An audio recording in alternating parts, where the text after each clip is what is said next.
Wow. So we only have 4 more classes, eh? Wait, we do? We only have 4 more weeks of classes. Only 4? Yeah. I'm excited. Wait, Alvin, what if some people don't pass and still go on with the tutoring so they can do it in grade 8 again? Sorry? What if some people don't get into the school they wanted? Yeah. So they want to do it in grade 8, so they stay and they don't leave. Yeah. So they take a break in year 6 and they come back in year 7. But yeah, so some of you might come back to Loyola, but most of you, this might be, your last term with us. But that's exciting. It means just gonna make the most of the next few weeks, all right? Okay, so let me open up the marking key and let's quickly go through a few things. Excuse For me, the Marvin. yeah, Are we allowed to come back to Loyola for year 7? yes, you are. Oh, okay. Hopefully by then we might do other things. So right now we're just doing gate, but keep it a secret just to the group, to the Zoom class students. We're looking at making more classes like for NAPLAN and other things like that, just year 7 and things like that, but it's not confirmed. Like it's still a lot of like planning behind it. But yeah, right now it's just gate. Okay.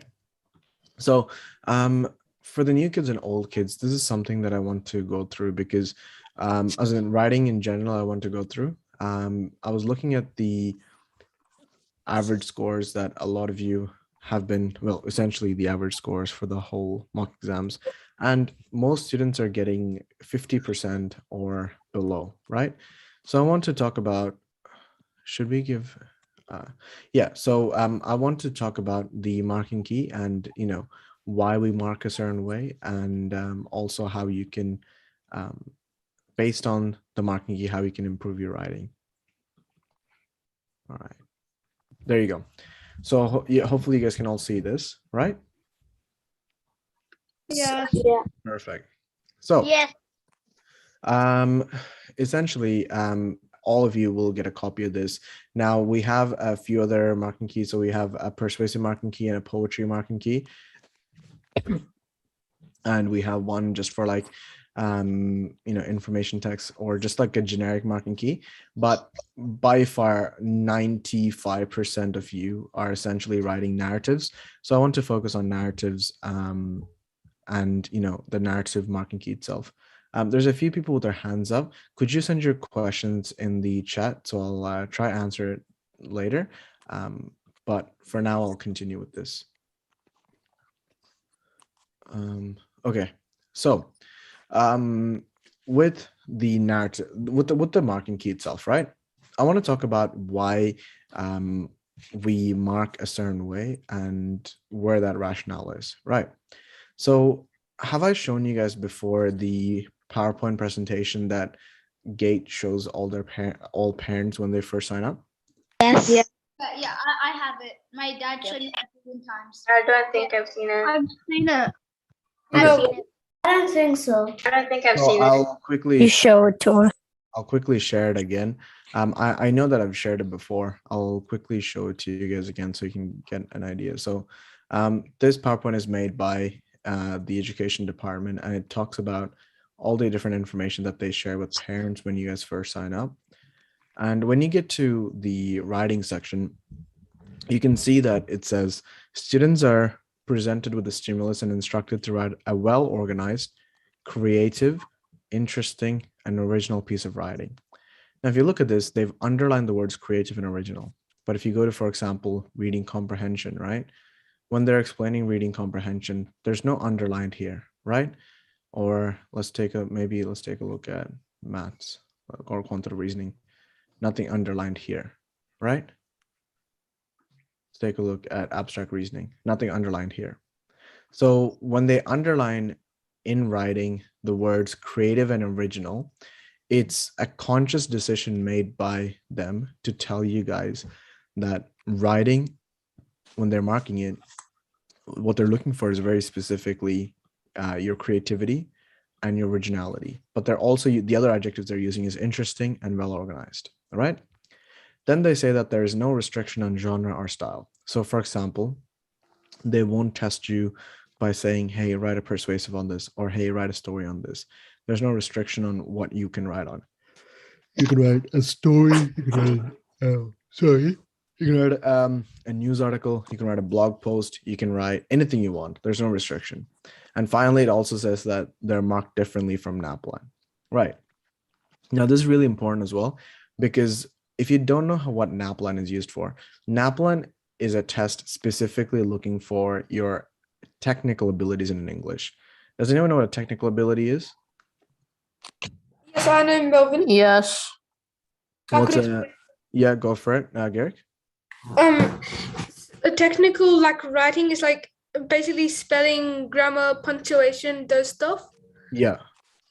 And whilst Gate is more marked on creativity because it's like how well people can think maturely in the sense.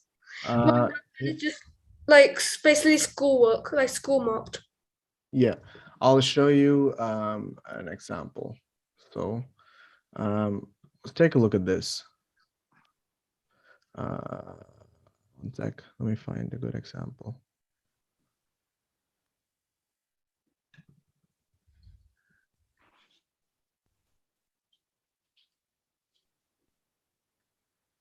So, sorry,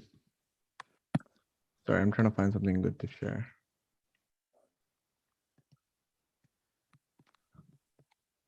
Okay, I think this is really good. Open permission tab.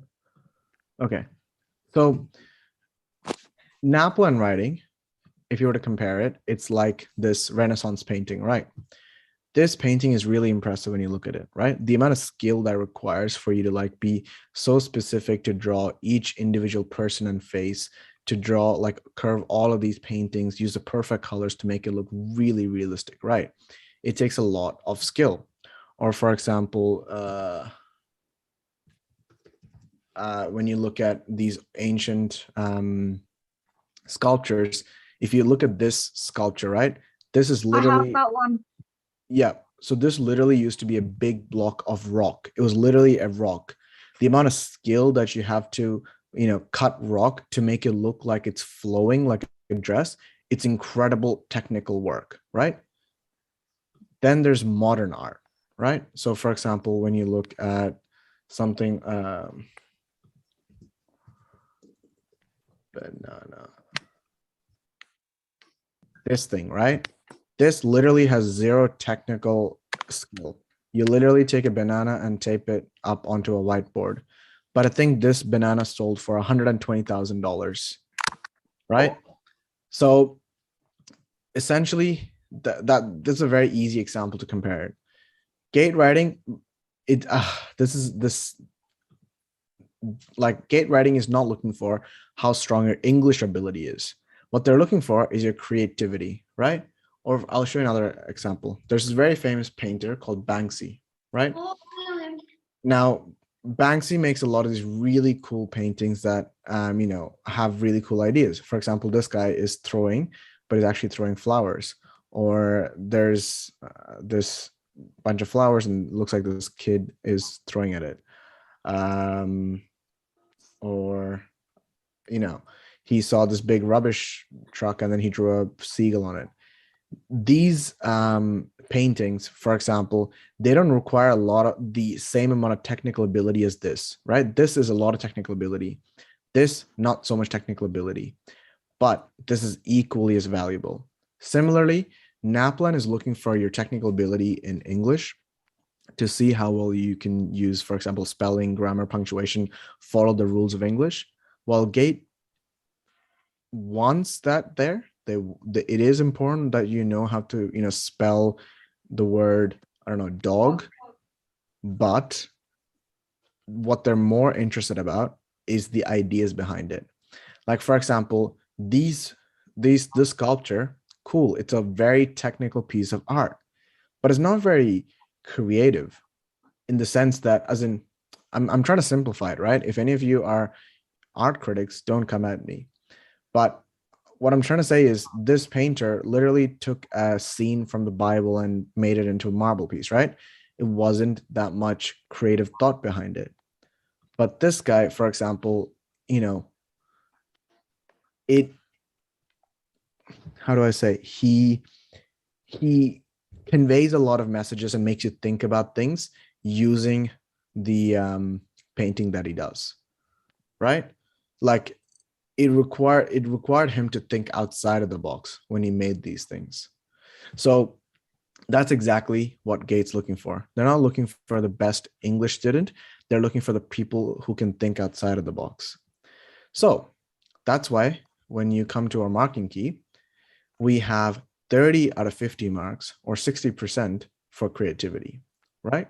And they're broken up into 3 different sections: topic implementation, morals and messages, and realism. Let's start with topic implementation. This area is by far the most misunderstood and the section where most students lose their marks, right? Essentially, what we're looking for is for you to look at the topic and think of something that is unique that most people don't think about. So when we show, for example, a picture of this bicycle, most people will write a story about how they went on holidays to the beach on a bicycle. You have to think outside of the box and see how you can write about a bicycle, but not in a way that everyone else would write, because there will be 6,000 students writing the GATE test. Excuse me. There'll be 6,000 students writing the GATE test, and all of you will get the exact same topic. So it's very likely that you'll write the exact same as someone else. So you have to see how you can think outside of the box. Do you guys understand? So Yes. on the other hand, if you don't write about the topic at all, for example, you write an amazing story, but you don't relate to the actual topic itself, you will get 0, right? Because they've given you a topic to write about. And if you don't write about the image, you will get a 0. So how do we mark it out? The way we would look at it is, if the topic is not mentioned at all, you'll get a 0. And then you can get slightly higher marks as you go up this list. Topic is mentioned once or twice. You write about the topic. The topic is used as a metaphor, but you can change this, for example, as a symbol or something like that, right? Or as a symbol here.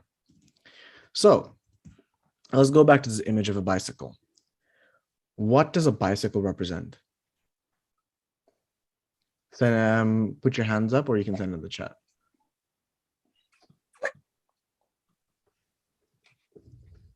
Travel. Yeah. Yep. Send it in the chat. Transport. Yeah. So Alina. Loneliness. Alina. Dev. Yes. So what I like, bicycle is something that you can ride on like land. Mm-hmm. And like for this, I just looked at it, but like I'm like, what to do first? Mm-hmm. But then I was just like the ocean and then a bicycle. I was like, how can it be related? And then I thought, why can't it? A bicycle can't be ridden on a ocean. Yeah. Like, so it's something that can only be ridden on land. I might like, maybe this might give out a topic or something, but like nothing is ever universal, like for everything. That's really cool. For example, you could talk about, remember how last week I talked about how my screwdriver was, a tool, and you can't use the same tool for everything. So maybe you can really write a story about how the skills you have or the mindset you have might take you really far, like a bicycle would on land, but to cross the vast oceans of knowledge or the vast oceans of life, you need to upgrade your tools and build a ship that can take you into the unknowns. That's really, really cool. It'll be hard to, write a really smart and good story with that in 25 minutes, but that's a very cool idea. All right, so I'll ask you guys to put your hands down. A lot of people have sent me a lot of questions in the chat, so I'll read through this. So some people said for tourism, example of transport, they said it means adventure. An instrument to reach your destination. Good. The bike could represent a challenge, and the sun and the water can be hope. Cool. That's really cool. Yeah. So that's really interesting. So those are all really good ideas, right? Another thing I can talk about is, for example, this is why, for example, reading and exposing yourself to a lot of content, like useful or smart content, can be useful in your creativity, because there's a very famous quote that I read about Steve Jobs, right? Do you guys know who Steve Jobs is? If Sean is here, he would definitely know who Steve Jobs is. Yeah. Yeah. Apple. He's a founder of Apple, and as some of you know, he collaborated with Loyola and made the Loyola books. You guys probably have seen it in my class, right? Wow. Anyways, Totally. so when Steve Jobs first made the MacBook, right, he talked about how he saw an article when he was in the process of building the MacBook. And in a Times article, it said that when you compare the amount of energy it takes to travel like 1 kilometer, and you compare all the different animals in the world, right? Humans were one of the worst, least efficient animal. It came like in the middle. And the most efficient animal that took the least amount of energy to travel a kilometer was the condor, right? It's like a huge bird in South America. But then the research scientist at Times Magazine decided to try the same experiment, but with a human on a bicycle, right? And when the human on the bicycle did the 1 kilometer, the human completely destroyed all the animals, right? And it became by far the most efficient animal to travel 100 kilometers, to travel a kilometer with the least amount of energy. And from that, Steve Jobs said that the thing that separates out humans from the rest of the animals is the fact that we're able to think, and we're able to build tools that make us much better. And he said that the computer was a bicycle for the mind. It helps our mind become much more efficient. So having read that article, I'd write something similar about that. Like I would literally write something similar saying that, about human ingenuity and innovation, and how the bicycle is a great example of how humans have evolved and done something really cool. Another cool article that I've read like a long time ago, by the way, I'm sure some of you, if you've been in class for a long time, you guys will realize I have really bad memory for most useful things, but I have a really good memory for a lot of random things. So another random thing I remember was a few years ago, Times Magazine, the same magazine Steve Jobs read, did an article where so every year they choose the person of the year, right? And this one year, the person of the year that they chose was a bicycle. Let me see. Wow. I can find it. And I'll tell you why. Wait, did they choose this as a bicycle? Or am I doing it wrong? Am I thinking wrong? Yep, I'm definitely thinking about the wrong magazine then. Fan person of the year can be to an object. Let's see. It was recentish. So as you can see, every year this magazine decides to give a shout out or like a mention to the most incredible people of the year. And I'm pretty sure recently they gave it to a bicycle. No. All right, I'm thinking wrong. That is so weird. I swear I've seen this before.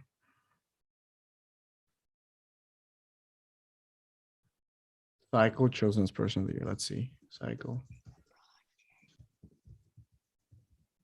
Oh, wait, was it the Nobel Peace Prize maybe?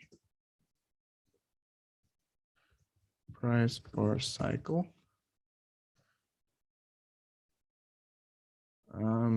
Maybe it's this.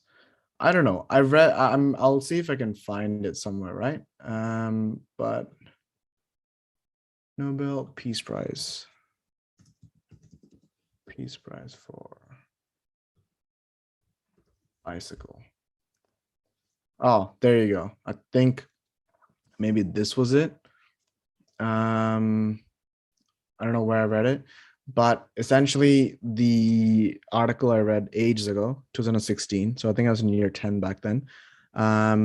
It was talking about how the bicycle serves as a way for peace, and it has helped a lot of people survive. So I think in this, it's talking about how it helped Jews during World War II, or I don't know, a lot of different examples, right? If you want to take a look at it, I'll see if I can find the actual example. But essentially, when you take a look at the bicycle, I can talk about how the bicycle has been an incredible part of human. Sorry, let me just quickly read the messages. Someone.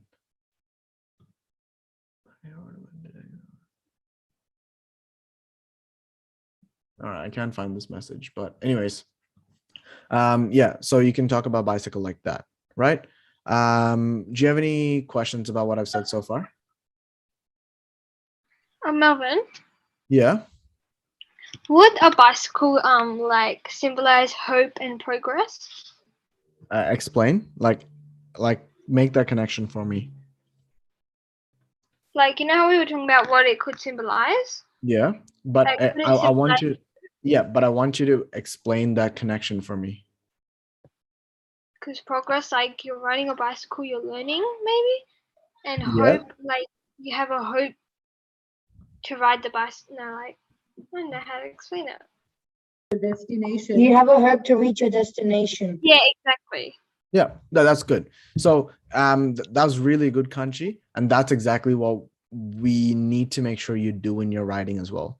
Or even if you have a really good idea of what, for example, a bicycle could represent, you need to kind of spell it out or like spoon feed that and make it obvious for the marker.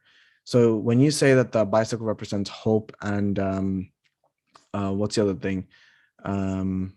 What was the other thing? Progress. Progress, right? You need to make it very clear that why they represent those things. Zeba sent me a really cool message saying that another prompt that you could use is about the boy who harnessed the wind, and he used a bicycle. That's really cool. I think Zeba picked up that I use that movie in literally every single example that I give. So smart, Zeba. What does that mean? So there's a movie called Boy Who Harnessed the Wind. It's a really cool movie. You should check it out. Boy Who Harnessed the Wind. Melvin, Yeah, I have the book. cool. Yeah. Okay. So it's a really cool movie about a boy who couldn't get electricity in his village. So he learned about electricity from a local library, and he used his dad's bicycle to make Windmill. yeah, well, yeah, essentially a windmill. Really good movie. I think it's a book as well. Definitely check it Yeah. out. But yeah, so Zeba, that's really smart. Let me see a few more messages.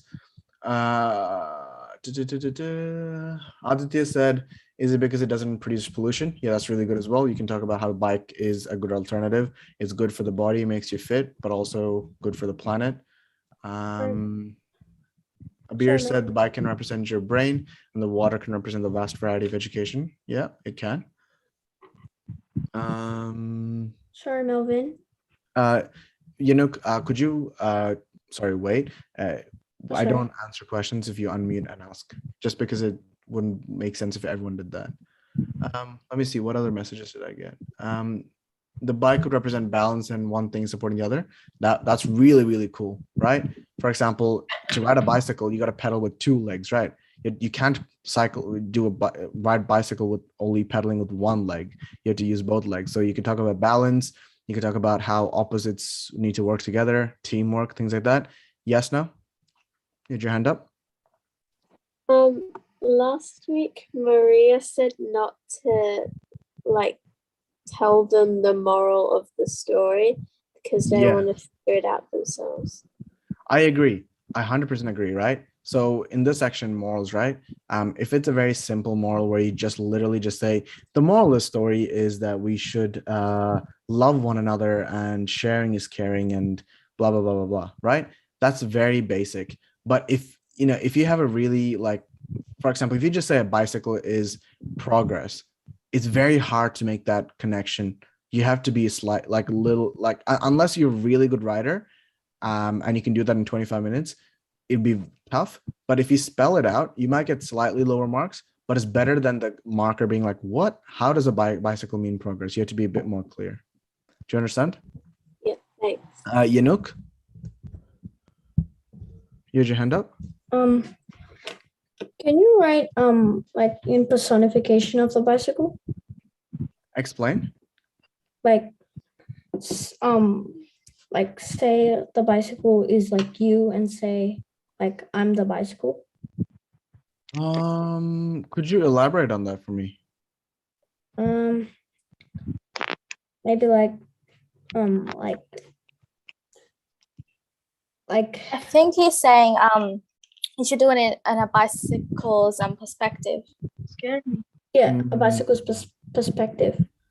It really depends. It really depends, right? You could do that, but I'll tell you a bit later why that might not be the best way to go about it. I mean, as in, like, you could still do it. It really depends on how you write the rest of the story. Do you know what I mean? Yeah. All right. Let's see. I'll quickly go through a few more questions. Niharika, and then I'll go to Aaron, and then I'll go to Alan. Melvin, would writing in an animal's perspective be creative? Because it's not what usually people would do. Really depends on the rest of your story. For example, if you get a story of a bicycle, what would you like to, for example, like, yeah, how would you write about an animal from an animal's perspective? Well, honestly, an animal wouldn't know what a human is. Yeah. So it might like compare it with itself, like a human would be a no tail, or like if I was in a giraffe's perspective, a human would be a short neck. Would that sound a bit too weird, or like, can I do it? It really depends. For example, let's just say you get a story about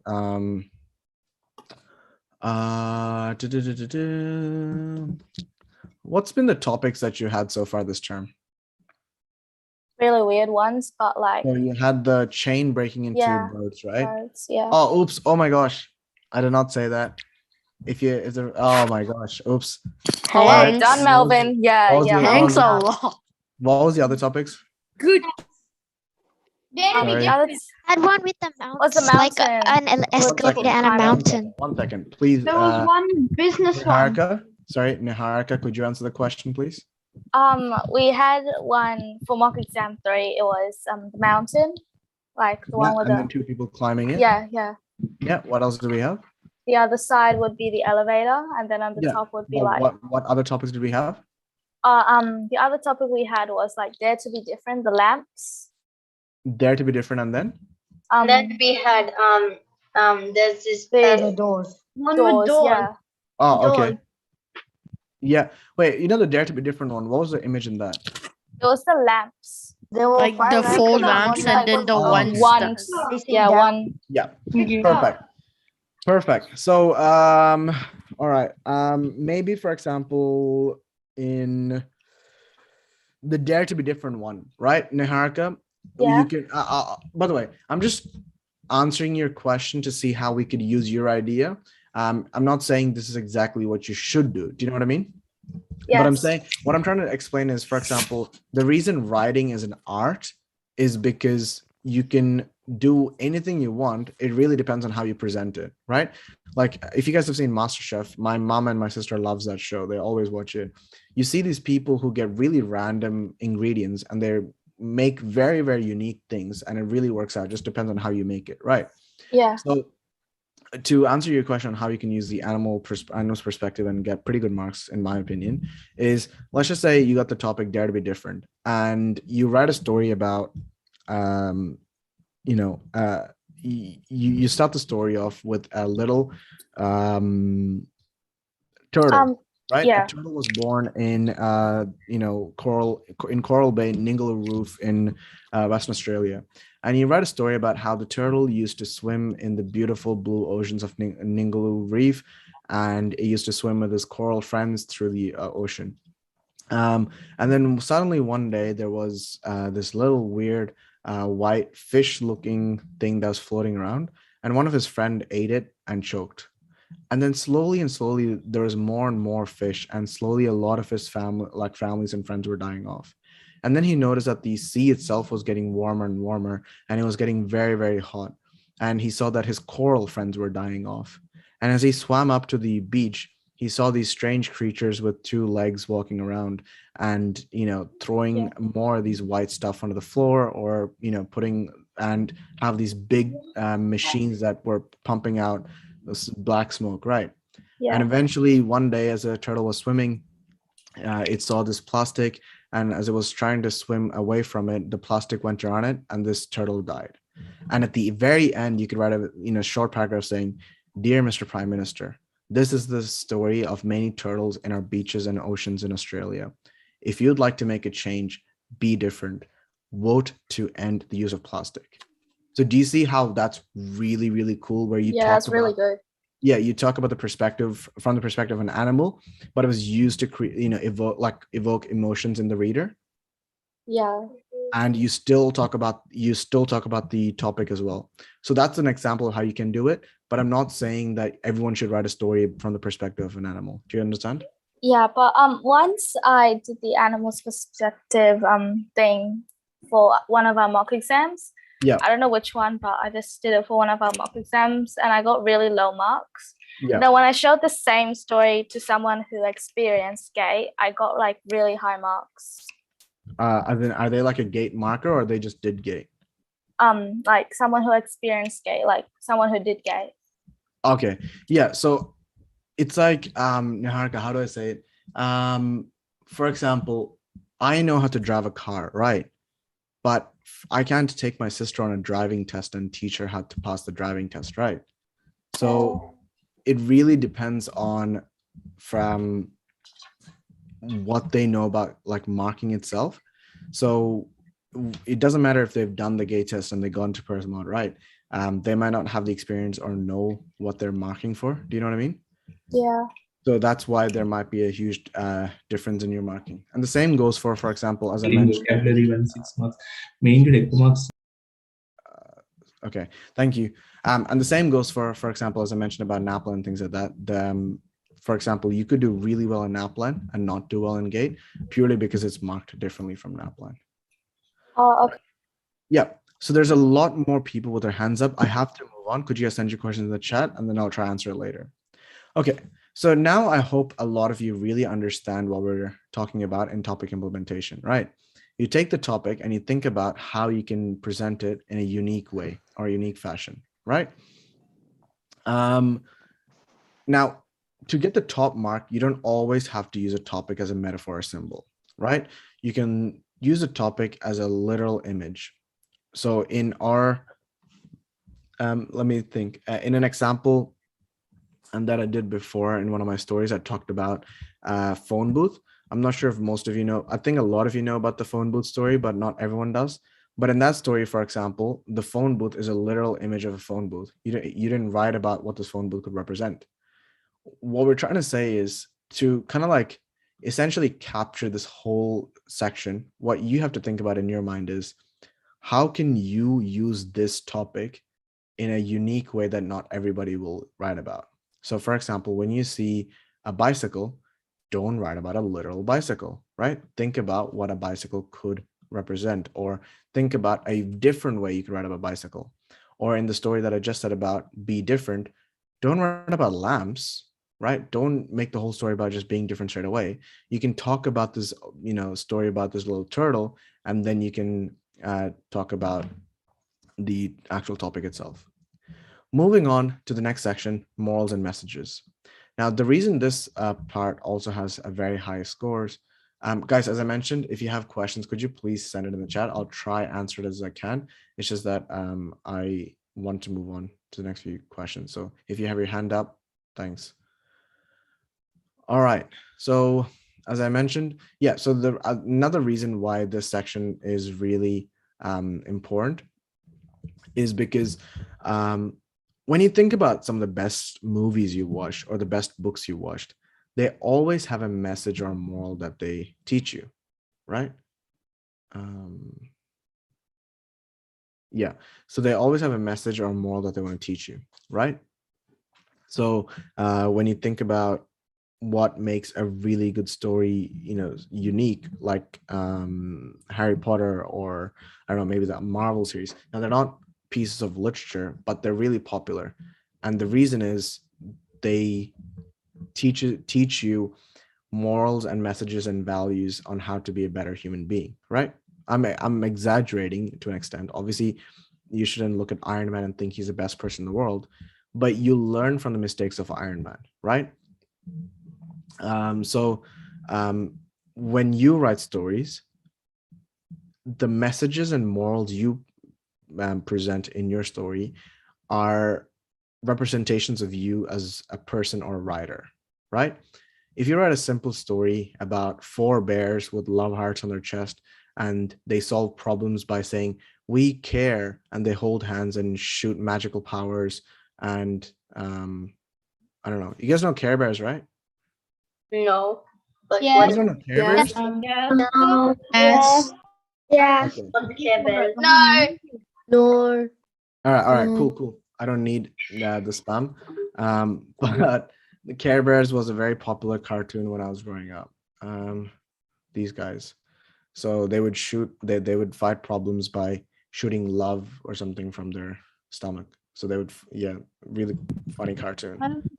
But for example, if your story is as simple as, oh yeah, if you're good and if you're nice, there's a bad person and you can change the world, like, just by being nice. Like, it's a very simple moral or message, right? It's not very realistic or very feasible in a sense.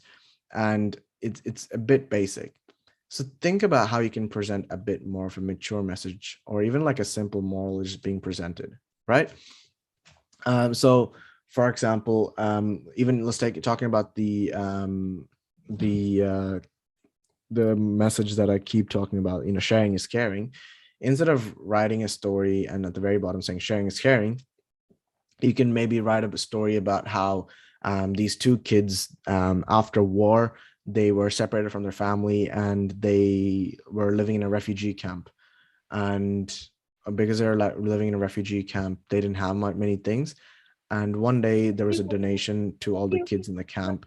And guys, could you please mute yourselves? Thank you. I mean, there's a lot of background noise. Thanks, Kanji. Arti, could you mute yourself as well? Thanks.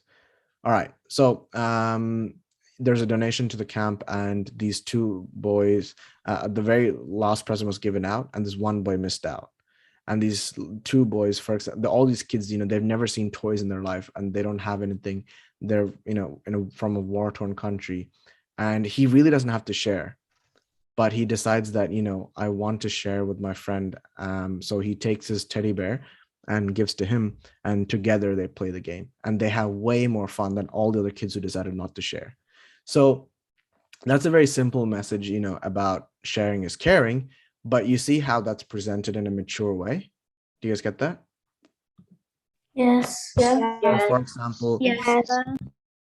a story, or even example, when I was talking earlier about the turtle, saying we got to stop global warming. That's a very basic problem, right? Literally every persuasive story that people write about is global warming is bad. Right, we get it, but how can you present it in a slightly unique way, right? Next section is realism, but this should be renamed. So we decided, we talked about it we've been discussing this marking key a lot, and one of the decisions we decided to make is change the name realistic to feasibility. And what we mean by that is sometimes you can have a really good story that is not realistic. For example, you could write a story about a talking turtle who lives with his friends under the water, like I mentioned. Not very realistic, but is it feasible? And that's actually what we're looking for. Not realistic, but feasible. So, when you write your story, we're not asking for you to write stories which are super hyper realistic, but whether the problems or the actions that the characters make in your story would make sense, right? Or is it feasible to happen?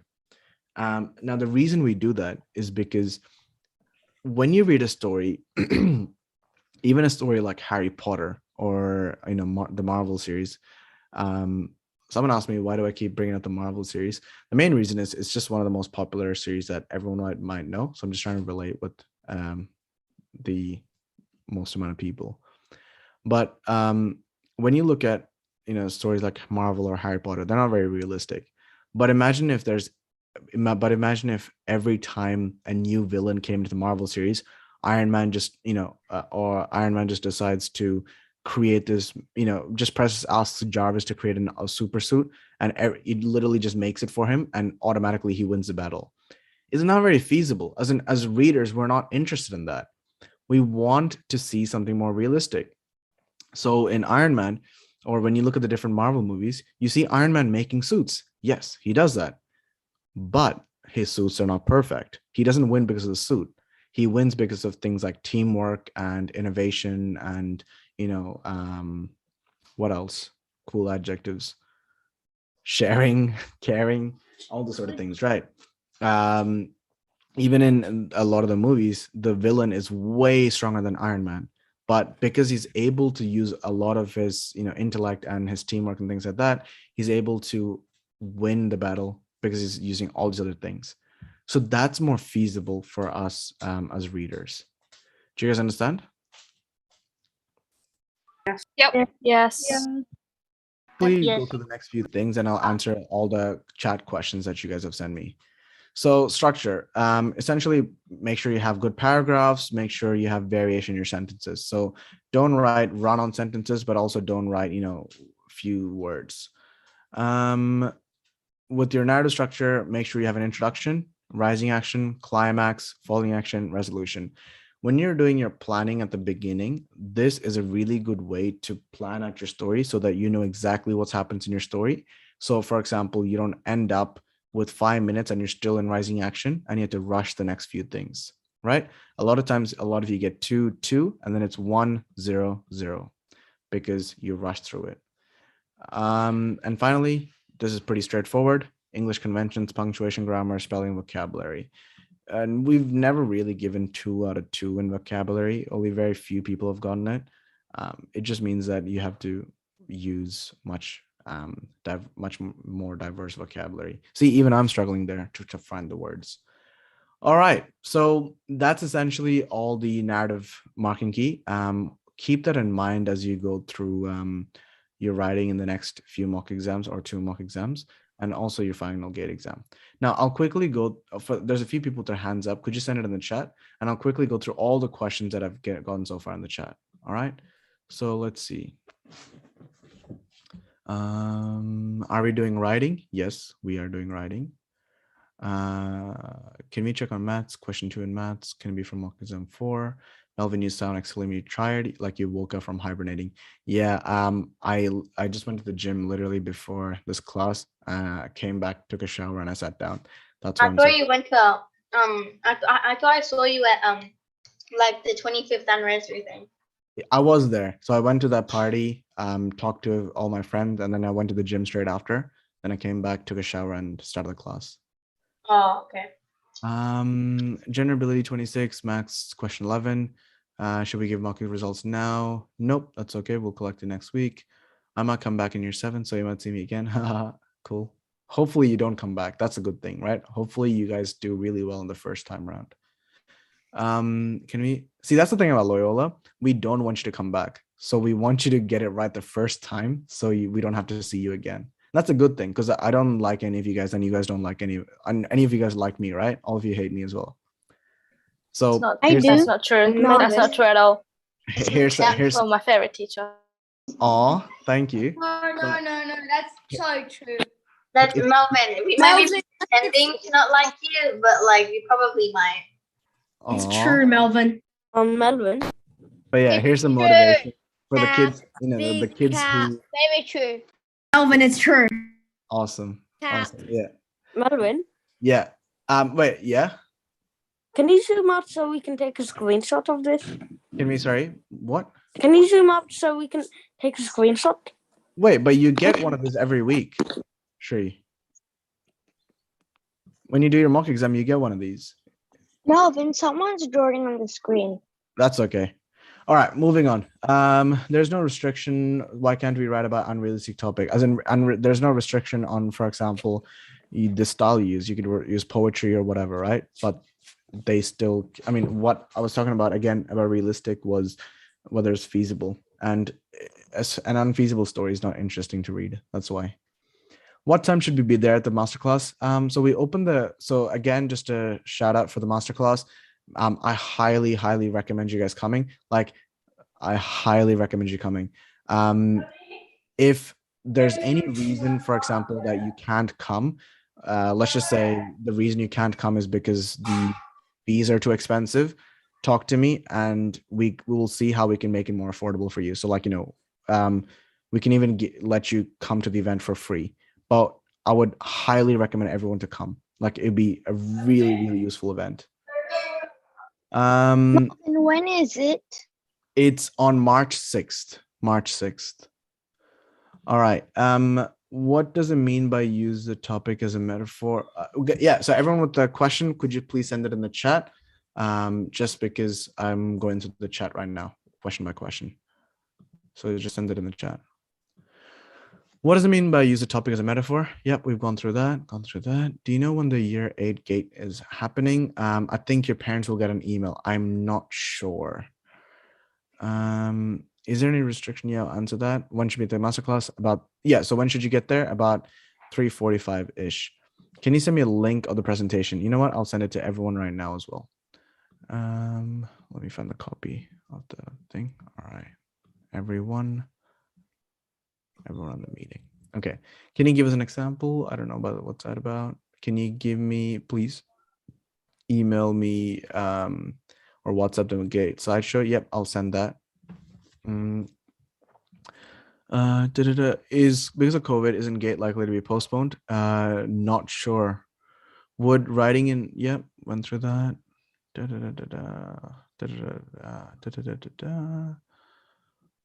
Melvin? Send it in the chat, bro.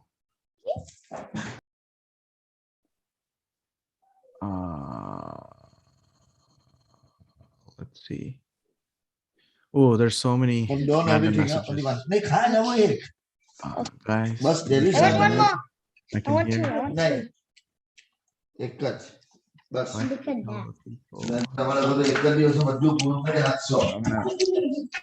Okay. Melvin, why did you tell the topic before many people did it? That was an accident, bro. I didn't mean to say the topic. Thanks, Melvin. Yeah. There you go. That's why you should come to Zoom class, because Melvin might mess up and tell you the mock exam topic for next week by accident. Sadly, kids are unlucky. Now I want to get 50 out of 50. Yeah, that'd be now cool. and get an A+ story marked by the computer or something. I don't know. Okay, Melvin, I have a question, which is that if we have one reason for like a persuasive, would it be good to make it a moral in a narrative? Not really sure what you mean by that, but if you could ask me that in class or elaborate that later, I will try to answer that. How do you create a climax in a persuasive text? You don't. So the narrative structure, the climax and stuff like that is for a story. So the structure for persuasive is very different. Can you see my messages? Yes, I can see your messages. Does that mean you find us annoying? Sad face? No, of course not. I like all of you guys. Melvin? Yeah. By the way, that's happy opposite day. I still haven't seen the link. Yeah, I haven't sent it. 1 second. Oh. I'm just quickly going to the chat. I don't want to send it, otherwise it will shoot through all. Are parents allowed to come to this masterclass? Oh, by the way, just to clarify, looks like the ticket, like the classes are filling up pretty much. I think right now about 70% of people have registered. There's still actually not 70%. Oops, only like 50 or 60%. 60% have registered. That means that there's still room for parents to come in. And again, parents don't have to pay. It's completely free for them. The only reason that we're asking you to pay is Not fair. Sorry? It's not fair. Why can't parents pay? Yeah, the only reason we're asking you to pay is because hiring such a big hall, especially at Murdoch University, and also We have a surprise for you. I can't tell you that yet. Those I already know it. those are pretty expensive. So we're not making any money from the event. It's literally we're losing about $1,000 from the event. But trust me, guys, please come. Like, even if you don't want to pay and you want to come, let me know, because it'll be really, really worth it. Do we need to bring anything for the masterclass? Just bring your brain. That's it. Maybe a notebook if you'd like to take some notes. Melvin, how long is the masterclass? 3 hours. Are we allowed to go on a break now? Yeah, sure. Are we allowed to talk about dragons and stuff? Yep. You can talk about dragons and stuff as long as you make the story feasible. Melvin, what if you're forced by parents to stay at Loyola Tuition? You can't, because we're still only doing gate for now. So there's no point in staying. Can you show us a poetry marking key? Yes, I'll send you guys a poetry marking key soon. What can we do in the following action? Wait, Mel. Yeah. Are you allowed to do poetry? Yeah. I thought Maria lost.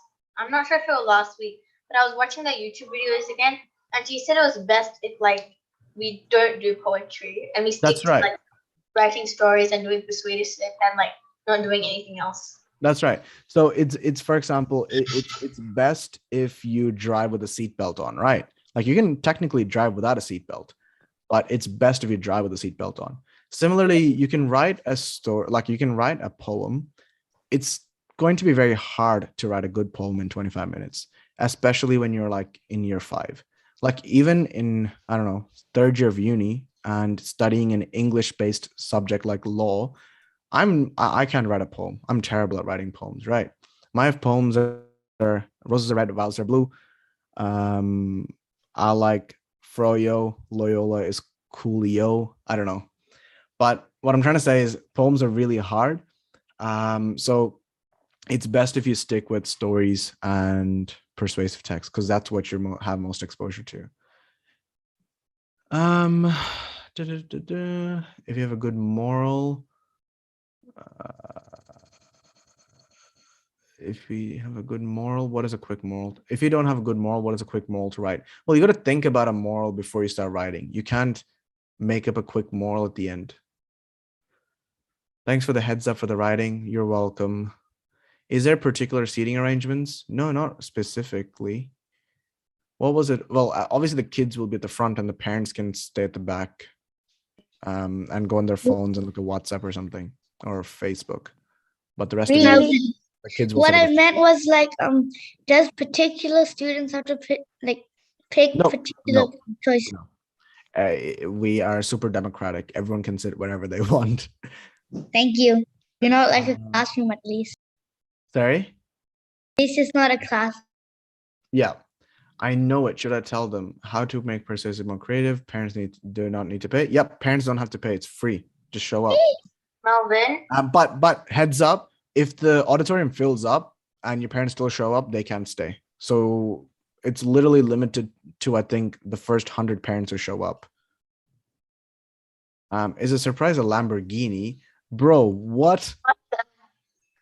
How long do you recommend us Is to the write? surprise an iPhone 13?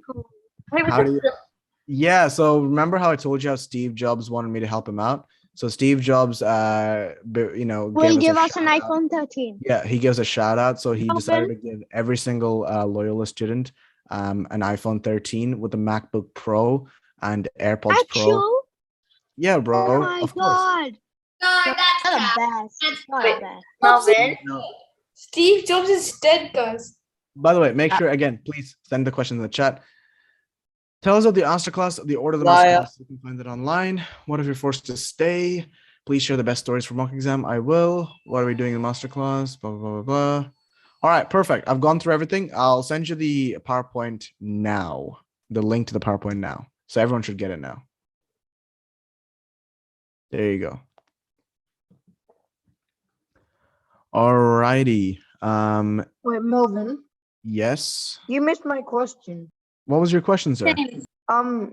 What can we write for the escalator hill? Oh, yeah. So I missed your question just because we don't have time to go fully into that. I can go through that next week if you remind me at the start of the thing, because we literally have 1 minute and I can't tell you a whole story in 1 minute. Who was the other person whose question I missed? Mine. Yeah, what was your question? What was your question? Mine was about like for the bicycle topic. Yeah, what about it, sir? I Oh, was yeah. just Melvin, the bicycle topic. Could you write about moving forward, like someone's parent has died and they need to move on? Yep, that makes perfect sense. Again, but here's the kicker. You should write about that, but you need to make it very clear how it relates to a bicycle. okay. All right. All right. And when you missed my question as well. What was your question, sir or ma'am? So Answer. so if we had like a story with once upon a time or Melvin,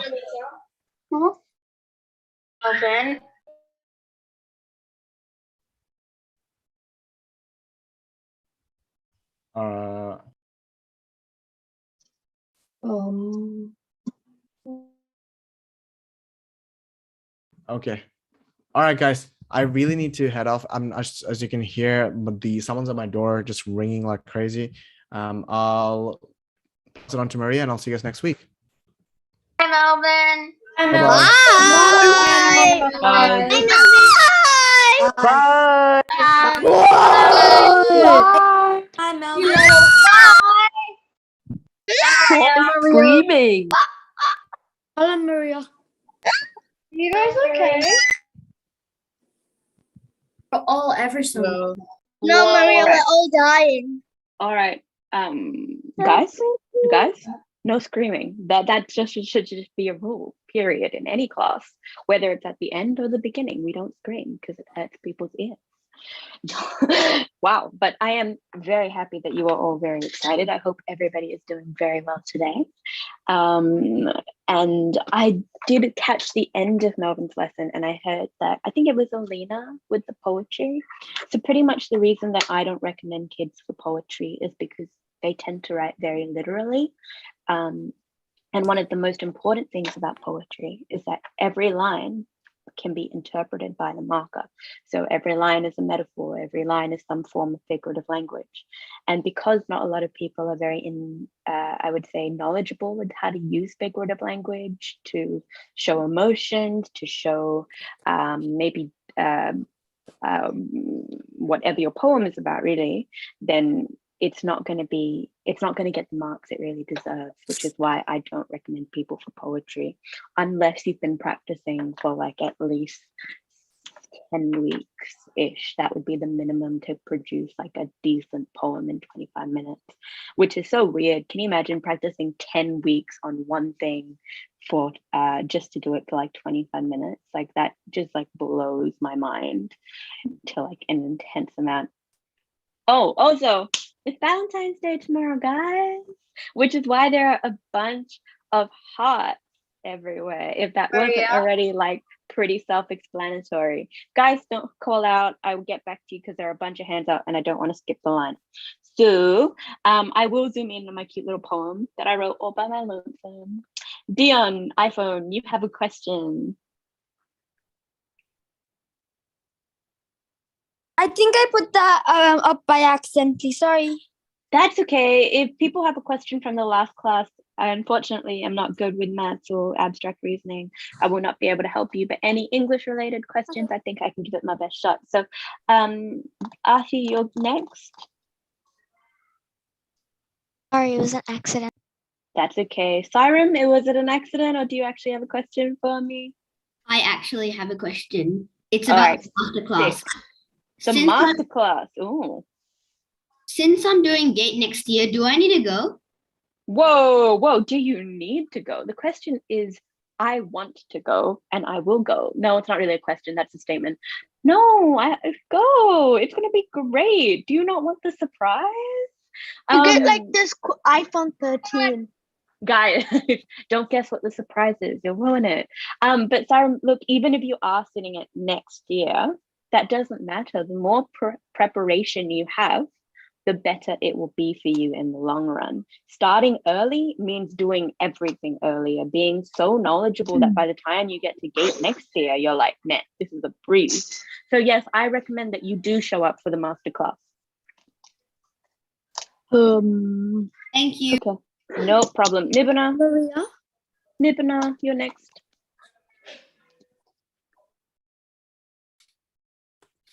No. All right. While you are sorting that out, Alina, you're next. Question. How long did it take you to do all the tasks? Because it looks like you 2 minutes. 2. Yeah, I just grabbed out a pen, copied and pasted a couple here and there, made some larger ones. It wasn't that stressful. I like doing it. It's very peaceful, you know, doing something repetitive. Do you have a question about English, Alina?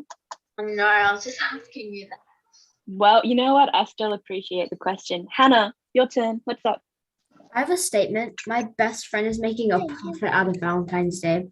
She's been making these like origami rings and she has made $10. That is the true purpose of Valentine's Day, capitalizing on opportunity. Now, I personally love Valentine's Day. I think it's adorable, you know, having like cute little cherubs flying around the place, shooting people with love arrows. Like, how can you get over that imagery, right? No, I think it's adorable. Valentine's Day is so sweet. But I think that, yes, it is something you can capitalize on and make a profit from. So even if you hate love, get on that and start making a profit. All right, Mehenosh. Sorry, I don't think I'm saying your name correctly, so you can correct me if anything. Sorry. I did not think it was still my dad's name. I thought I had changed it. Didn't That's say okay. it. What's your name? Navzish. Oh, Navzish, what's up? If there was this question in the GATE exam. Oh well, not GATE exam. Mocks. Was it for Mocks 4 or Mocks 3, Navzish? Mocks 4. All right, then no, we are not discussing Mocks 4 because I have a big mouth and I will tell you guys the answers. And I know Melvin accidentally dropped, I think, the writing prompt, but I will not aid and abet. I am not doing it. So no, I cannot help you, but I can give you broad strategies if that's what you would like. Yeah. Okay. For the lexical question, what does the lexical question mean? What is a lexical question, or what was the lexical question in this week? What is? A lexical question is any question that focuses on vocabulary from the text. We will be going through strategies that I took from Mocks 4, but I will not be giving anything away. I'm like on the ball with that. I'm so focused on Valentine's Day that nothing will make me give away the answers today. So what is that? What does the word say inside the love part? I can't read it. Oh, well, let me just share the love. There it is. Okay, next question is from Hashika. Do you have a question about English? I have a question. Yes, with writing, on the GATE exam, will they tell us whether we need to write a narrative or persuasive and others, or do they just give us a stimulus like a picture or a prompt? Focus on it being more a stimulus. So like with Melvin's Mocks, you're likely to get an image and a quote together, or just the image, and respond to this image will be the prompt, will be the sentence that you get, and respond. I'm actually kind of shocked that people are struggling with what the word respond means. It just means in the form that suits you best. So just write about it, really. So does that kind of clear it up for you, Hashika? Yes. All right, awesome. Sahith, you're next.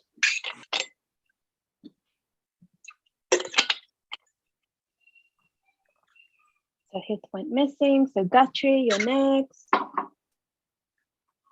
For the masterclass, you said that you're going to be here. What are you going to be talking about? What in general people are going to be talking about, or what I'm going to be talking about, or what's happening? What you're going to talk about in the masterclass. What, you want me to give it away? Aren't you excited to find out on the day? Nope. No. Whoa. We didn't like surprises. No. Whoa. Broke my ear. You guys Please are don't give it breaking away. my Don't heart spoil the day ourselves. before Valentine's Day. Don't give the answer. Don't give the answer. Don't give. The day before Valentine's Give Day. it. Honestly, We didn't like surprises. I like surprises. Don't ruin this for me. I No. don't Okay, like I'll give you. surprises. I will. Wait, give is you- tomorrow Valentine's Day? Yes, it is. Today is the 13th. Tomorrow's the 14th. 14th is Valentine's Day. But anyways, I will give you a little bit of a hint as to what I'm talking about. Not that it's a big surprise, but I'm pretty much going to be, I think, partnering with Jenny and giving you my favorite and best test taking skills. I have done many specialized tests, so I will be giving you the top tips. For English specifically, I think on my end, in terms of what helped me get 87 in the comprehension and 99 in the creative writing. 99 creative writing. Back in the day when that was a thing, then yes. But I hope that covers it for you, Gayatri. I think that it will be very, very, very informative and you will benefit from it, whether you are sitting GATE or any specialized test in the future. That masterclass is going to be very important to attend. So Hith, you have your hand back up and then it's Dion. Yeah, I'm sorry. Last time I just accidentally lowered my hand down and then I forgot to unmute. So can you please tell us what the surprise is? Please. What the surprise is? Please. What did we say about calling out? I'm going to, firstly, I'm the surprise. You get to see me in person. That should be more than enough. But if you do want to know what the surprise is, I suggest, now listen very carefully to this. I suggest you don't ask because no one's going to tell you it's a surprise. Come on. What? Come All on. right, moving on. us a The next real person hopefully has a question about English is Dion. Guys, I'm not ruining it for you. For the narrative marking key and for the topic implementation, that's for 10 marks. It says topic is consistently used as a metaphor throughout the text. So how much metaphors do you think we need? Like around 6, 7 or throughout the text? Throughout the text, man, I wouldn't have that many metaphors in my creative writing. I would try to use a variation, like a handful of figurative language when I write. Similes. Okay, yeah. Yeah, actually, one of the things I'm going to go through today is showing, not telling, in terms of through descriptive language. And that might be more beneficial because you'll be able to interweave or use your figurative language in that, Dion. So it should show you where to put it and etc. All right, Hannah. And then we are pretty much going to jump straight into it. This is about the masterclass. Do we have to bring anything? Do we have to bring a pencil case or a... Honestly, I think that wherever you go, regardless of what you are doing, you should bring a notebook and a pen with you. So please bring a notebook and a pen. I think that taking notes will be very important because I understand that sometimes, your head goes off into the clouds. So even if you can write it down and come back to what we've said later, that would be very beneficial for you. And bring, I think a good idea would be a drink bottle as well. Okay. Yeah, that would pretty much be it. Think about your essentials, things that you want. Guys, don't call out. There's a long list, but I'm assuming that was Kanchi. Yes. Okay, Kanchi, you're the last question, and then I'm going to start. Can you zoom out a bit, please? Yes, of course I can. Okay, so pretty much today what we're going to be going through is showing and not telling through your descriptive language. It is not difficult to do. I tend to think that if we oh goodness, sorry, I lost my train of thought because I looked at the chat. This is why I don't like looking at the chat. I'm getting rid of the chat. So if anybody puts a question in there, I'm not going to look at it until I'm done explaining some stuff. Okay, so pretty much the reason every time I write show not tell, people are like, okay, I'll do it. But I don't necessarily think a lot of people know what showing or telling is.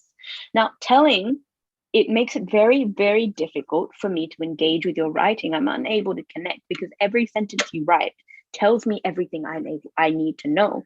It tells me what kind of person your character is. where your character is exactly. There is so much context and so much summarizing when people tell that it's actually very difficult to engage and connect with the characters, or even just the settings that they're in. So my biggest tips would be to practice your descriptive language. And we're going to go through some strategies for that because I've been so focused on comprehension with you guys for so long. But very quickly, because someone did ask so politely, I am going to go through the comprehension strategies first because the descriptive language will take longer. Now, with the comprehension strategies, by now, I'm going to try to see if I can I'm going to try to see whether I can share my screen with you on this MacBook because that's very stressful. All right, let's see. Okay, can everybody see my screen? I just need one person to say yes. Nobody needs to scream it out. Awesome. All right. Yes. Stop. Okay, guys. Thank We you. all can. After the first yes, that was enough. But thank you so much for being enthusiastic. So by now you should have received a copy of this, and it is our compiled. Oh, I'm just gonna mute everyone.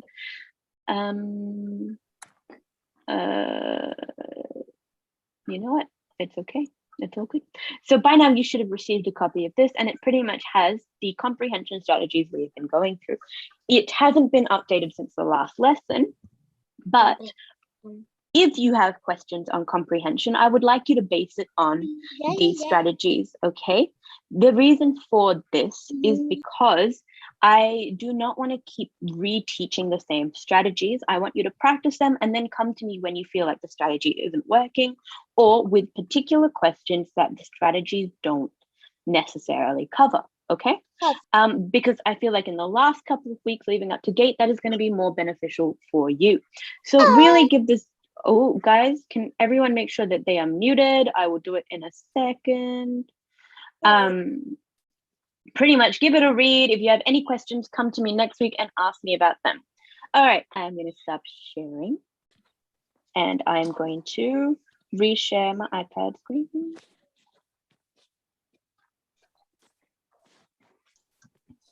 Alrighty, back to it. Okay, so here we are. And I hope you all enjoyed my lovely poetry at the bottom. Time to move on. Oh, no, but here are the compiled strategies that were not on that list, okay? Making predictions, choosing the broadest answer, choosing the most correct answer. In fact, these strategies could have very easily been applied, minus the summarizing, because that would have taken a lot of time. I think one of the very first text, because again, I said I would not tell anything to anybody. The very, very first text in your mocks 4 is it would be a good idea to practice making predictions, choosing the broadest answer, and choosing the most correct answer, which is inferential question strategies that we went through last week. Am I going to go through the same strategies again to make your life easier? No. Are you going to rewatch the YouTube videos before sitting the comprehensions this week? Yes. Okay, moving on. So with descriptive language, pretty much we have a couple of ways to put it into our narratives. If you feel, and you will know if you do tell a lot and you don't have a lot of interesting vocabulary in your text. The first thing, if you want to do this very well, is I did it the cheating way. I was very, very good at, I don't want to say cheating, but maybe taking shortcuts. I would not whip out the dictionary and find definitions to things. I would just Google interesting vocabulary to describe setting with, or interesting vocabulary to use to describe a forest. And I would be very specific about my Google searches. That is how I learned my vocabulary in a very short period of time, because when I was under like time pressure to learn things, because when you're writing, you want to have a good arsenal with you. Knowing the strategies is one thing, but if you're unable to use vocabulary to express the strategies, now that is a big problem, okay? So guys, I think this is like the 4th week. Make sure that you are using vocabulary at least 1 to 2 grades above your year level, all right? Recently, I was looking at books that could help you to do that, and you have anything to do with Enid Blyton, anything to do with Roald Dahl. The Hardy Boys, I do not know the author for the Hardy Boys. I know how terrible, but using very simple books that, oh, sorry, just going to mute everyone very quickly. That use very, very strong vocab, okay? No, sorry, I lost my train of thought, but anyways, with number one, what I used to do and what I think is very good when it comes to descriptive language is actually imagining your setting and your character.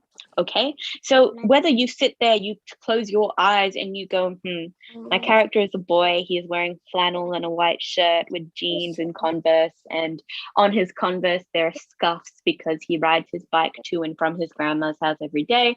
Whether you sit there and imagine those things, that is going to be the difference between very realistic figurative language and unrealistic figurative language and descriptive language, okay? Now, the reason your descriptive language needs to be realistic is because, again, we are trying to use our language to get our audience to engage.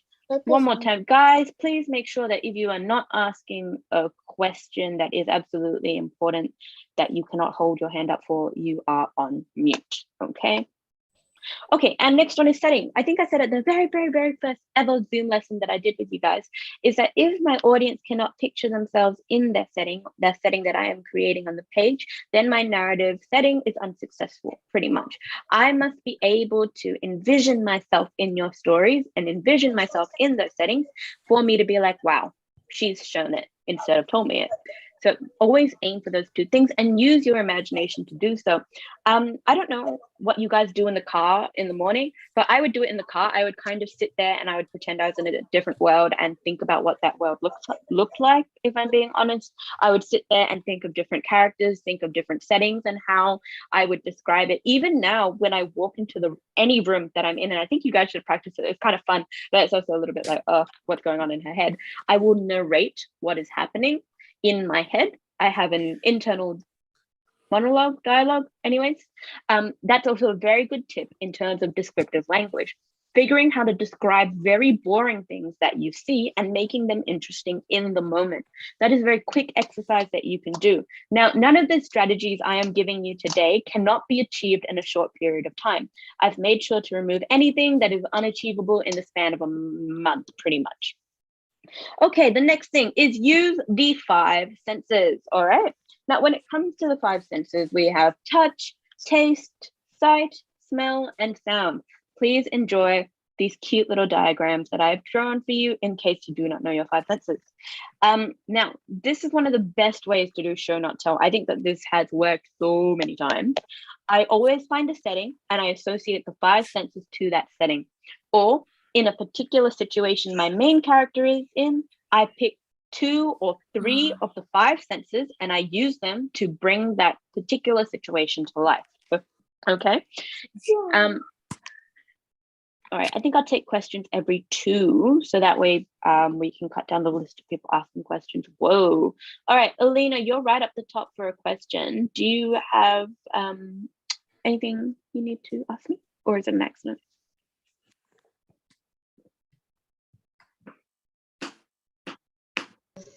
For the show don't tell, where it says sight, how do you like do sight? Like I've tried the others and at school and I've tried them, but my teacher never like showed me sight, like examples of sight. Oh, okay. So one of the things that is very important when you write is choosing what point of view you write from. Whether you're writing from the narrative point of view or whether you're writing from the first person point of view, right? A narrator's point of view or first person point of view. Now, that's third person or first person, right? If it is first person, a good thing to understand is what your character is like. What would your character observe? Okay. So when it comes down to me, I try to think of things that my character would see in their environment and what would be worth them describing or paying attention to. So sight would be like, even if I'm sure you're like sitting in your bedroom or at the kitchen right now, right? Think of what you see in front of you. No. And oh, someone's on a loop. think about what you see in front of you and figure out what you yourself would find interesting in that room. Not things that are obvious, but things that are interesting in that room, and how can you show it to me with in using your site. So pretty much, can I write you an example at the end after I've gone through the different descriptors? Because I feel like you do need to say the words "I could see" when you're doing that, Alina. But I will let you dwell on that. All right, Yasana, you're next. I know you've had your hand up for a while. So how do you show them and not tell them if you're telling them what you see? Oh, okay, because you're combining it with the other senses, so it would be considered as sight. It doesn't necessarily mean I saw a brown lamp at the side of the road. It would be the brown lamp that sat on the corner of the road illuminated a pathway for the rats to go into the gutter, pretty much. So you're just providing description, and it's going to show something else later on, because that light, because remember Chekhov's gun, guys, do not mention something unless it is important to your overall plot. It would most likely come back in my plot, that light itself, okay? Again, this is why an example would have probably been better, but Mario. Guys, hand up. But that would, I'll write an example at the end if anybody is super curious. Oh, actually, you know what? I think there is an example at the end, and I'll just like highlight some stuff in terms of the 5 senses that could give you a bit of direction. All right, Nabuna. Sorry, that was by accident. That's okay. Javen?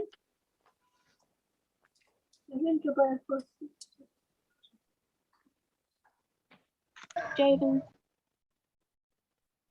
You're on mute.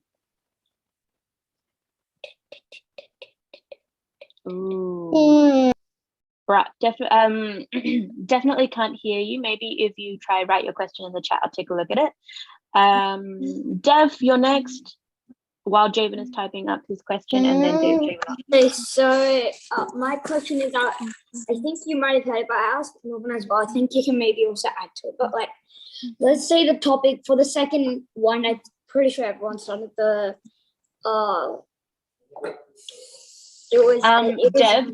Dev, Dev, is this something to do with descriptive language? We want to keep the questions related to descriptive language for now, okay? Just checking in before you ask. Yeah, so technically, like, let's say you have a moral. Would you want like to describe the moral or keep the moral simple? Wait, what does that have to do with descriptive language? So like should we describe it? Are you just trying to fit it in with what we're doing before I answer your question? All right, Dev, good strategy. I'll answer it because I appreciate the effort. You're asking about morals, right? Sorry, let me just mute everyone and then you can answer that, Dev.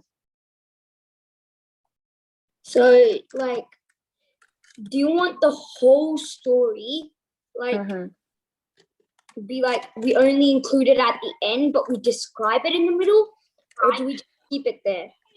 So if you're talking about morals, one of the most important things to remember is that they're established from beginning to the end, pretty much.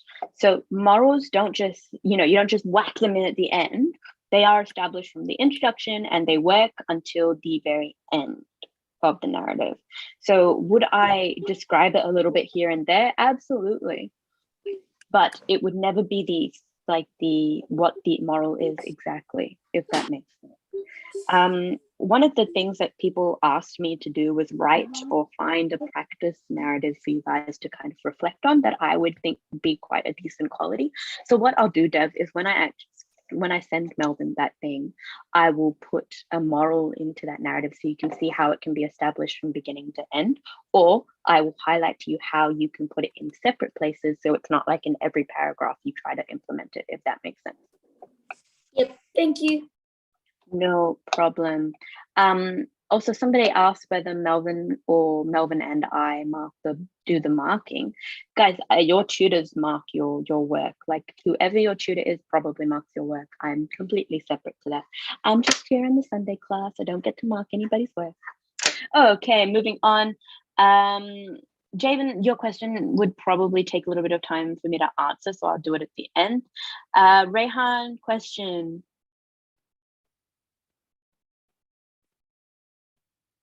Again, guys, for everybody who hasn't been here the past 3 weeks, every time I draw on my laptop, the file size, on my MacBook, the file size increases exponentially, and it makes it very, very difficult to send things to you guys. So I will do my best later.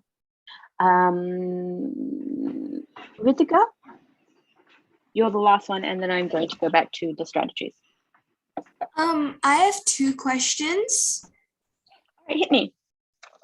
My first question's a little off topic, but for the masterclass, Can we save that one? Oh, okay. If it's masterclass stuff, I can definitely handle that. Do you have to bring your note-taking notebook? Yes, absolutely. If you are in that competition, wait, hold on. I don't know. I don't know whether Melvin is judging it beforehand or after. So that is a question. Melvin said that if you want, you can bring. Oh, okay. Well, if that's what Melvin said, then the best thing to do would be to bring it. You know, no harm in bringing it. Yeah, okay. And also, for the show don't tell, how many sentences do you think you should use per paragraph? 2. Thank you. No problem. Maria? Again, Can you hear me now? Yeah, definitely can hear you now. Good job. Yeah. Okay, I'm just going to mute you again, and then you can jump back in if you have another question. All right, I'm going to go back to strategies, and then I will jump back in and answer all the other questions. I do apologize, Gus. Okay, next one is, now we talked about having a strategy last week, right? In terms of, do you save time for planning? Do you save time for editing? Yes, you do. I had time for editing. I made sure that I put that in there, so I took away time from my planning. I think I used like a minute to roughly plan what I was going to do, but the prompt was so suited to what I'd been practicing at home that I didn't need to plan for that long. With with the editing process, one of the things that I noticed that a lot of maybe it's more so my students, or maybe it's just year 5s, year 6s, even high school kids in general, I'm not even like going to discriminate against anybody. I do it. I definitely do it. Is miss words. We get into a point where like we're writing so fast that we add weird e's to the end of words. We miss contractions. We miss transitions. And what we think sounds so fantastic in our head actually is one big jumbled mess on the page. So and that jumbled mess, it's very easy to fix if you keep the time to edit. Okay, one of the things that I did was descriptive language initially didn't come very easily to me. So what I would do is I would save a minute at the end, and I would go to the introduction very quickly and find a sentence that I could add a little bit more description to. At the time, I didn't realize what I was doing, but this is probably a very good strategy, because had I focused the full minute on just the introduction, what it would have done is it would have slowed down my plot, or how quickly my marker moved from my introduction to my rising action. One of the things that we're going to talk about later is how descriptive language can actually slow you down and how to avoid that. Okay. Oh, actually, no, it's like literally there. So I'm going to jump to the step underneath the daily exercises. So one of the things descriptive language does, which is why people don't like it, because you guys feel like you're on a time crunch, is it slows down your plot. So how quickly you get to problem, how quickly you get to solution. One of my strategies for that was I did very minimal description while I was writing, and I got the main gist of each paragraph out. And then at the end, I did my little asterisk strategy, and I added further description before the time went up. Now, why that worked was because I was under a time crunch. I had to be very selective about where I put my descriptive language. If you put it in sentences that follow one another, so if your entire introduction is just very long sentences with lots and lots of vocabulary that is brilliant, it's going to take your marker a lot of time to get to the rising action, and it's going to annoy them. Okay, which is why I recommend maybe don't overdo it with the vocabulary you use. Focus on having varying sentences. I think Melvin was talking about syntax before, right? have short sentences and run-on sentences and medium-length sentences. So that way it still moves your plot along, even if you are an overly descriptive person. If you feel like you under-describe, use my strategy. Just get to the main gist of your narrative and then go back when you have time at the end and add description. A lot of people, which again, I'm so shocked because I feel like 25 minutes you can write like a really decent narrative. People say that they finish too early or they're worried their stories are too short. Guys, what are you doing in the remaining time? Get back in there and add as much description as you can. Like, one of the best strategies is going back in and editing and making sure again that you do not miss joining words, because it would be so disappointing if you had such an amazing paragraph, or could have been amazing, but your marker can't read it because you are missing words, or it doesn't sound as fantastic as it did in your head because you haven't punctuated it properly. Okay, so that would be those two strategies. Now I will go back to the questions. Niharika, you have a question?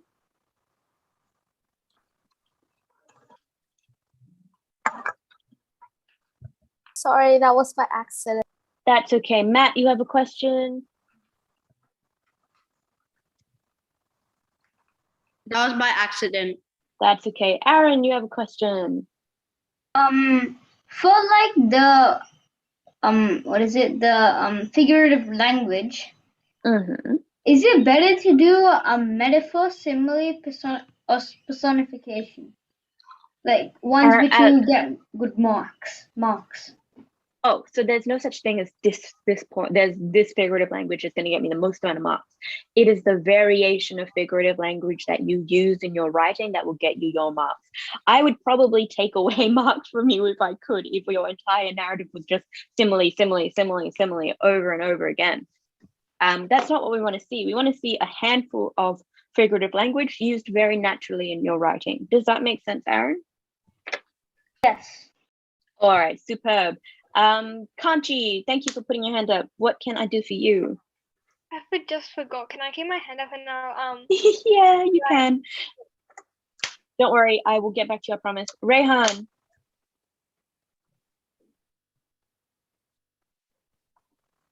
No? Maria. I have my question now. I know my question. Okay, oh wait, okay, okay, back to Kanchi and then Rehan. What was your writing topic for Gate? It was this picture of a rope that was like pulling apart. Now, I didn't have an English tutor. I had my mom and I was too proud to ask her questions. So what I accidentally did was I wrote about the prompt both literally and metaphorically, and I didn't realize I was doing it, nor did I realize that you needed to be using it as a metaphor. I think I just had a good roll of the dice with what I did. So yeah, mine was like a picture of a rope that was like tearing apart really slowly. So what did you write about? Can you tell us the story? Yeah, it's a bit embarrassing, but okay. My narrative was an adventure narrative, and it was pretty much about a girl who gets stranded at a particular location. And I'd watched Journey to the Center of the Earth like I think 2 to 3 weeks before, and there had been this scene where she was holding on to these 2 pieces of ropes and using it as like a parachute, and the rope actually burnt into her skin and ripped at her flesh, and I pretty much described that as well, which is where the literal part of the prompt came from. I was using it like an actual rope was tearing in her hand and then tearing her hand. But how I used it metaphorically was because she's stranded in, and I keep saying location, but it was actually an island because I wasn't the most mature writer. I wrote about how she slowly went insane, but she was holding on to this hope, and bit by bit, every like trial and tribulation she went through, like slowly her hope began to wane until she had lost hope and she had just become this shell of a person. But yeah, that's pretty much what I wrote about. And you don't find out whether she gets rescued or not. I don't remember my conclusion to that narrative. I just remember being so embarrassed that I wrote about a girl getting stranded on a desert island and losing her sanity and her hope bit by bit. So that is what I wrote about, Kanchi. I know, stressful, but yes, I have learned a lot since then. But yeah, that was what I wrote about. It must have done well, I guess. Or it was just a good roll of the dice at the time. But I hope that sorts your question out. Aishni, you have a question. Oh, sorry. But do you have like any tips that like for general ability maybe? Oh my God. No, I was so bad at general ability in math. So bad. I like I didn't know it was not good. My scores were not fantastic. I think I got 60, 67 and 53. Did you get It was I didn't even try for first modern. I don't think they would have taken me. My maths was horrendous. Like I can't do basic mental maths now. But guys, that's not the point. Aishni, you have a very good question, I am sure. For the master class, how do you like, how does like Melvin get to see like your notebook and that would probably be a really good Melvin question. But what I would suggest is that you bring it along, because one of the things you have to remember is multiple tutors are presenting. So maybe while me and Jenny are presenting something, Melvin will be looking through the notebooks and being like, ooh, that looks like a good one. So maybe that's how he's planning on doing it. I don't particularly know. So if you see Jenny in class, you can ask her. And also, does it do you like have to like make it like all like pretty and stuff, or like can you just like have a lot of notes inside? I would sorry, I can hear you. It has to be pretty. I would say that make it as pretty as you can, Aishni. This is a competition. You give it your all, okay? Okay. All right. Anyways, guys, one of the things that I want you to remember is I say that I was bad at math, but I actually worked as hard as I could just to pass it. So I was actually very proud of myself when I got my math scores. And I want you to remember in the last few weeks to use a lot of positive reinforcement on yourself. If you feel like, oh my God, my math scores are so low, change your mindset on it now, just to like give you a little bit of confidence going in. Because I definitely did that. I was like, I said to myself, Maria, you've worked so hard on this. Your mom has made you do so many math questions. Just give it your best shot. It doesn't matter whether you haven't done that well in mocks. Just give yourself a little bit of positive encouragement, okay? Anyways, moving on. Last question before I go back to the strategies. Dion's iPhone and then strategies. Did you get into postmodern, or which school did you go to? I didn't even try for postmodern. I ended up going to Royalton Senior High School. Okay, and guys, keep the questions related to either masterclass or the topic at hand, because they are the two things I am most confident about. Gayatri, you had a question that you were absolutely dying to ask me. Go ahead, and then we are back to strategy. For the masterclass, can we bring like an iPad to take our notes? Because I'm more confident in taking notes like that. Oh, can you PDF it to Melvin?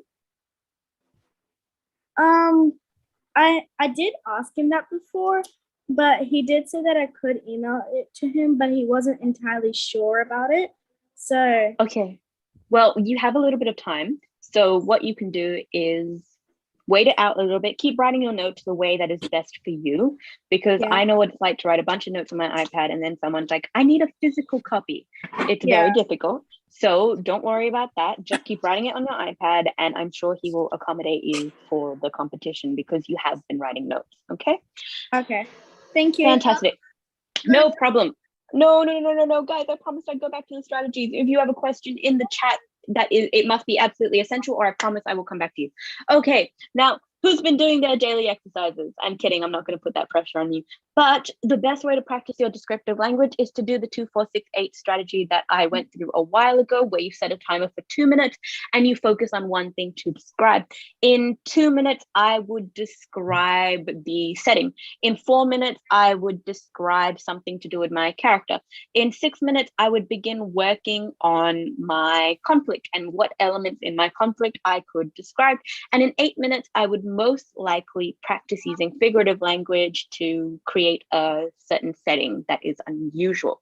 See, the whole point of these exercises is to push yourself. So I would probably try to take a very unusual setting, like a, what do you call this? A ball pit, you know, where you have all those colorful balls. and I would force myself to make it something very pretty and something very fun. I would try to make it as suspenseful and psychological thrillery as possible. I'd try to make it as dark as possible. Pushing yourself to do those things will only make you a better writer. So make sure you're doing your daily exercises. If you do no homework at all, do the 2-minute one, because I promise you it will make a difference in the long run. And again, like I said, I'm not giving you a strategy that cannot help you within 3 weeks. Okay. Thanav, I know you have a question. I promise I will get back to you. And Girik, I will mute everybody. I apologize. Okay, the next thing that you want to do is, like I said, oh yeah, yeah. But there's an emoji on my thing that just randomly popped up, like an emoji. Can you see? What's the emoji on my name? I do not see it, but oh no, there isn't. What's up? But if there is an issue, you can leave and come back. I promise I'll add you in. Okay, moving on. We did go through where to use the figurative language, and I said sporadically. Okay, now here's one of my favorite ones. Read examples. I think that one of the best ways to become a better writer is to read examples. So one of the things that the GATE prep book, no, I keep calling it GATE prep book, the Sunday sesh from last term, one of the things that I did was I added in these narrative openings. Pretty much, I call them narrative openings, but could they be just descriptive exercises? Yeah, they are very long for narrative openings, and they focus purely on describing the setting and the environment in which my character is existing in. Okay, so I would suggest that if you feel like you are someone who tells, read through the GATE Sunday sesh from last term and look at those examples. I'm not saying that, you know, they are the best form of descriptive language, but they should guide you in terms of how to use adjective, verbs, and nouns in the right context to show, okay? And I will hold it there later if anybody wants to take a screenshot. For now, I am going to move on just to make sure I cap off everything, because I'm sure that people have questions about marks or comprehension, etc. that are important, because yeah, we'll just go through some more comprehension at the end pretty much. All right, so the next thing is choosing what you describe. I know it's just obvious things. So when you think of a beach, right, what would be the obvious things? For me, the obvious things would be the ocean and the rocks and the sand and the seagulls. Those are very obvious things. But can someone help me out and put a hand up or drop it into the chat as to what would be an unusual or a not so obvious thing that exists at the beach?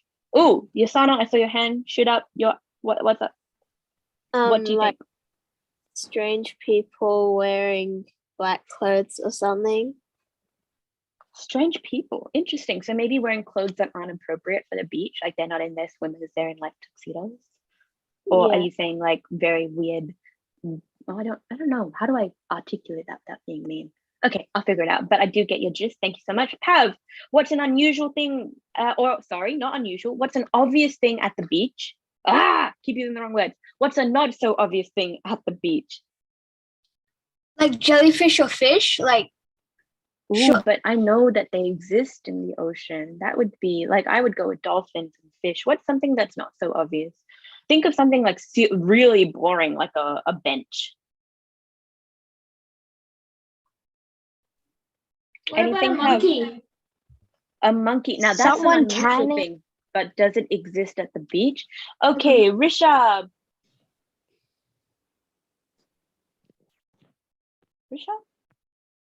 Oh wait. I think like a tree, maybe. Actually, I was just thinking that. So if anyone's been to, like, I don't know if it's Koto Kuji, there are trees that sit behind the sand, and that you have like a very grassy area. That would be interesting because you can talk about the kinds of people and things that are happening on the sand, on the grass and in the trees, rather than just the sand, because a lot of people tend to describe how the water looks and it's always the same. I did read one that was very interesting the other day about someone who had described the ocean as a body part, like a piece of flesh. And it was a very morbid and gross description of the beach because it was a person who had had very bad experiences with the ocean. And I thought it was so cool. So that being said, as my next point is try to think of unusual things you can compare the ocean to, or very familiar settings to. Okay, like, and the ocean would be one of the great ones. So, Hunter, you're next, and then I'm moving back to the strategy. And everybody else can drop them in the chat. Penguins. Penguins at the beach. Actually, there was a penguin in Gosnells the other day, so I'll take it. Well done, Hunter. Awesome. Good. Everyone is having really good suggestions. Awesome. Thanks, guys. Okay, now next we're moving on. This is one of my favorite ones, I'd say, so I'm going to highlight it because it is my favorite one. When I see students do this, I get so interested because I go, hey, I would have never, ever thought of doing it like that. Ariana, I like your suggestion the most. Well done. I'm kidding. It's like up there with all the really good ones. Well done. That was really good. Use words that wouldn't be expected in the description. Okay. So what I mean by that is, like I was saying, relate very familiar settings with very weird things, right? So like I said, ocean to a piece of flesh. It was really gross and it still creeps me out, makes me cringe a little, but choose unusual things. So the example I put down for you guys is the sky looked just about boiled. Has anybody ever boiled pasta by themselves? Their parents have let them get into the kitchen by themselves and cook something on the stove. Yeah, Does mac and cheese count? Yes, it definitely does. Mac and cheese. I've been craving it so badly. I've done it before. Nearly broke my hand. Instant noodles. Oh, I am the worst at making instant noodles, but thank you guys for letting me know that. You know what happens when your water starts to boil and maybe you like get a bit distracted, your brother starts screaming, your mum starts asking you things, and then it like boils over the top. That really, really frothy look, right? I thought, hey, you know what if the sky looked like it had just been boiled? And that's not a description I think I've seen before, not to say I'm the most unique person under the sun, but I thought pick something unusual and describe it as such, but something relatable that people can see in their own heads. So the sky looked just about boiled, frothy, bubbled clouds, feeling just as much of the heat as we were. Now, would that be better with a little bit more of a description? Yeah, but that is the example I have for you guys. If anybody has questions in particular about using unusual vocabulary, stick your hand up now and we can talk about it, because that is probably one of my favorite ways of describing things, and I think it works very, very well. Ariana, you have your hand up. Why would you use unusual vocab? Because it's interesting. I don't want people to say that the ocean that day was serene and the water lapped against the ground in the most tranquil of ways. I've heard that all before. I would be much more interesting if you compared the ocean to probably like a dead body. I would be like, ooh, that's new. That's interesting. And then I would question how you were thinking and be like, wow, she can actually like relate weird things to familiar settings. That's pretty unique. So it's that idea of just sticking out in the crowd, really, and creating settings that people would become uncomfortable with. So one of the greatest skills a writer has is taking something they're comfortable with and making it uncomfortable for everybody else. So I hope that answers your question. Harry's iPad. Why would you use unusual language if the reader doesn't know what you're trying to say and then just puts it away? Why would you use it anyway? Well, like I said, what unusual, okay, well, actually, how do I structure that anyway? My example that I gave, Harry, right, was about the sky being boiled, right? Everyone knows what it looks like to boil something, right? Yeah. Yeah, so it's unusual because it's relating something that you wouldn't normally relate to a familiar setting. Okay, so I'm not saying you take really weird, unusual things like you say the ocean looks like an alien. No, absolutely not. I'm saying that you take things that are unusual to relate to the setting, right? Does that make more sense, Harry? Yeah. All right, awesome. Thanav, I know you're dying to ask me a question, but asking one time is more than enough. What is your question, my friend?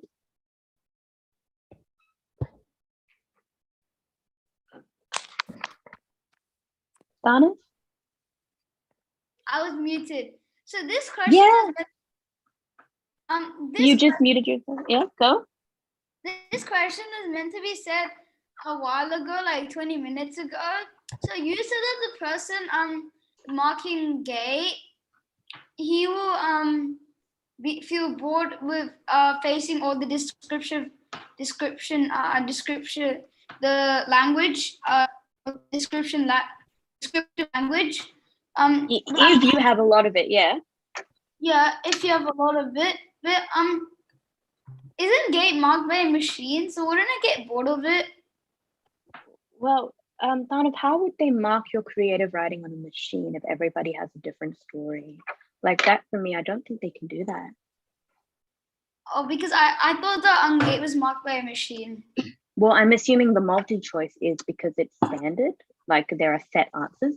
Creative writing, there are no set answers. So I'm assuming it would be almost impossible to do it through a machine. They could scan your story and send it to somebody, but I highly doubt that they will be marking it on a machine. And furthermore, man, what would that have had to do with descriptive language at all? I appreciate the question, but I don't think that it would count in this case.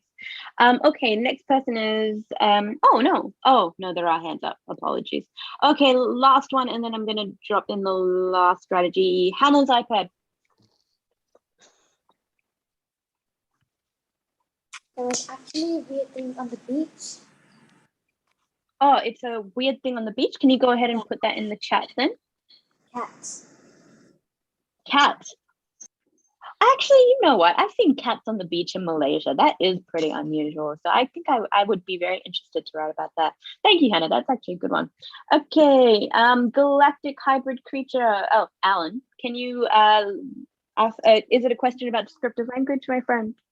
Yeah, no, like I'll just add in onto you. Like when you say the penguins, like live at beaches, like they don't tend to live at beaches.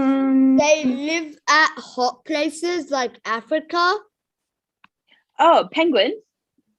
Yeah. No, I didn't say that they live at the beach. I said that you could see them at the beach. And I said that the other day there was a penguin in Gosnells, which is like a very suburban area. Let me just mute everyone very quickly. But thank you for the clarification. I actually didn't know that you could find penguins in Africa. Okay, now final strategy before I will answer all the questions is figurative language. Use your 2, 4, 6, 8 exercise and work on your figurative language. Okay, so practice your metaphors. I actually think that when you practice your basic metaphors, like the ones you can find on the internet, you're able to adapt it and make it suit your narratives when you practice. All right. And also, very quickly, guys, you never have to ask me to leave. If you want to leave, you're more than welcome to, as long as you do not disrupt the class when you are doing so. Harry's iPad, yes, good suggestion on what you can find at the beach. All right, so I'm going to move it down to this example. And if anybody has any questions, they can ask me now because we are pretty much done with the lesson for today. So Neelam, question.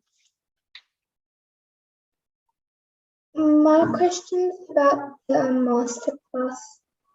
Yeah, ask away. What can I help you with? Do we have to do the note-taking competition?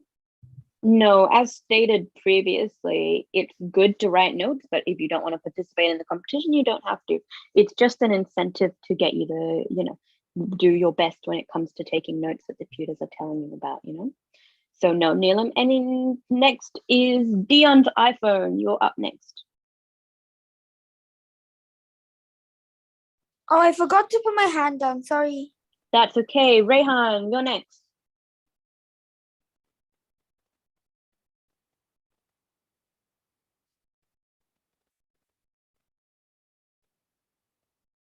Galactic hybrid. Alan, yes, it is rare. Okay. Rayhan, I'm assuming you're either not working or it's mute, so I'll get back to you when I can. Aaron, question, and then Dev. For like the 2 minute and 4 minute things. Hello. Should you start off with like 8 minutes and go down, or do you go from 2 minutes, go up? I used to do it when I first started. I would go backwards because I used to really struggle with writing in the timed conditions, purely because I had so much to write, and I would just write narratives that wouldn't suit the time limit.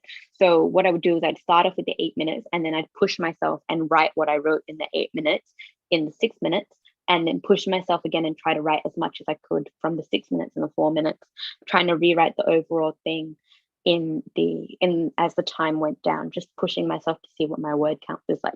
The 2, 4, 6, 8 can be implemented in anything. It can be used to improve your figurative language, improve your time skills, improve your descriptive language, improve your planning and how long it takes you to plan and edit a 25-minute narrative. The 2, 4, 6, 8 strategy is one of the best English strategies that has improved my writing even to this day. So Aaron, use it any way you want to, as long as you do it in order. Do not skip the 4 minutes and go to the 6 minutes if you start from 2, and do not, just don't skip things. Do it in order would be my biggest advice for that. Okay. All right. Manus, question. This is very unrelated. Can I still ask it? Oh, yeah, of course. Lesson is over. Hit me. So when you finish doing a dialogue, do you need to go to the next line to write like the rest of the paragraph? I don't like doing that myself, but I've heard that particular teachers would appreciate it. No, I don't think you need to skip a line with dialogue, but I would suggest, Manus, just, I said it last week and I'm going to say it again because I love this one.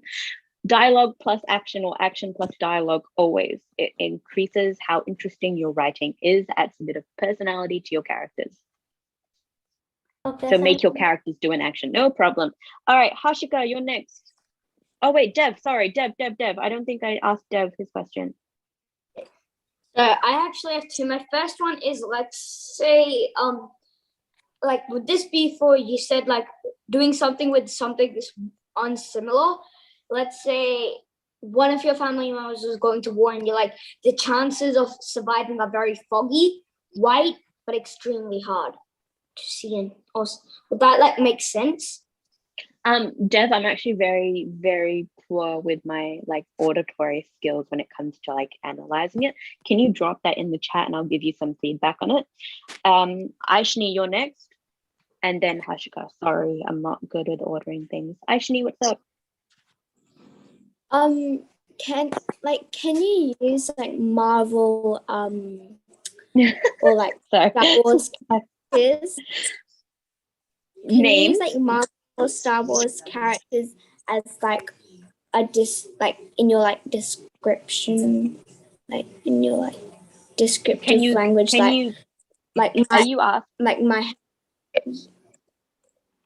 you asking if you can compare your characters to characters from outside, like an illusion? If you are doing it as an illusion and using a comparison between Luke Skywalker or an Ewok and and your teacher, that'd be really funny. But yeah, if you're doing it as an illusion, then sure. But are you allowed to write about Star Wars characters and Marvel characters? No. As much as I would love that, no. It's copyright. It's not necessary. Okay, yeah, it is copyright. But also, Aishni, remember that you are full of very creative ideas, and I'm sure the marker has watched all the Star Wars films and all the Marvel films, and they want to know about how creative you are, not how creative Stan Lee is. So focus on creating new characters and new personalities. Okay, next question is... No problem. Okay, Hashika, thank you for waiting so patiently. How much time will you recommend to edit? Ooh, I think I did my editing in, I think save 2 minutes at the end, just to quickly skim through and make sure grammar and punctuation are solid. But if you feel like you're someone who really, really struggles with grammar and punctuation, save a little bit more time. It is based on a strength and weakness, so save less time for your strengths. If you feel like descriptive language is something you are so good at, don't put a lot of time into going back and seeing if you've done it well. Put more time into the things you're weak at, Hashika. Okay, thank you. Bye, Maria. No problem. Abia, you're next, and then Aaron. Okay, so I have two questions. Is that okay for you? Of course it is. Okay, so the one of them is a statement. So like an unusual thing in the beach can probably be blood flowing in the water. Oh, yeah, I like that. That can start to add the suspense, and maybe I'd bring a dead body in at some point because, again, the darker stuff is always more interesting for me. Doesn't mean it's more interesting to the marker. Yeah, Wait, that would be a good one. Well done. I don't have a negative mind. I just thought it. I don't have a negative mind. Are you saying that I do? I'm kidding. Yes, well done. And my second question is when you say describing things literally, can you please give me an example for describing things literally? An example. Oh, that seems okay. Let me see an example of describing things literally. The cave was cold and the light was no. You see, I'm like every time I try to speak, I add description, so it's really, really difficult for me to think of like an example. I'm sorry. I think I understand, like talking with it just with simple vocab words and just putting it like saying the bird was fast, like that's literal. Yeah, not just that would actually, you know, that would be a good example. The bird was fast. To make it more descriptive, you would probably go the bird's wings flapped so quickly that within 2 blinks he was out of sight, something like that. But oh no, sorry, I did the opposite. I told you the descriptive, didn't tell you the literal. I'm the worst at literal, which is why I just it's been so long since I've written something literally. But if I can, I'll put it into the example that I'm sending with the short story Wait, example. Maria, my little brother's crying. Wait. Maria. Hold on. I'll finish. Abir, I hope I answered most of your question, but I'll put examples into the creative writing. The next one is Dion. Yeah, Maria. You said to not overdo figurative language. So you're saying that we can't do too much of it? Yeah. So and don't have it so close to each other. So today I was reading a narrative that had 2 metaphors that were 2 similes that were a sentence apart, and it broke the flow of their writing. So use a variety, if that helps you out a little bit more. All right, okay, no problem. Thank you. Problem. Bye bye. All right, Abia, you're next. Oh no, Abia, I think your hand is up from the last time. Harry's iPad, you're next. In the master class, will it be revision for gay, or will it be like just informing us about gay? Oh, it's way more cool than that. It is a revision, but it is also the best strategies on how to attack the GATE exam, how to make sure that you are absolutely prepped. It's not going to tell you, you know, like things you already know. That is the main thing. It's basically just like strategies. Very, very, very good strategies, if I don't say so myself. Okay, thank you. Bye. Bye. Maria, can we leave? Yep, guys, you never have to ask me if you want to leave. You're more than welcome to leave at any point, as long as you do not disrupt the lesson. Bye, guys. Thank you so much for tuning in. And again, happy Valentine's Day tomorrow. And make sure you're encouraging yourself before the GATE exam, okay? Be nice to yourself when you don't receive a good mark, because it will all lead to an avalanche moment for you. So make sure you're being very positive with what happens in the next few weeks. And I'm sure you're all going to do very well. We will talk about Mock 4 next week. All right, guys, that is the end of the lesson. Please enjoy your week, and I will see you all next Sunday. Bye.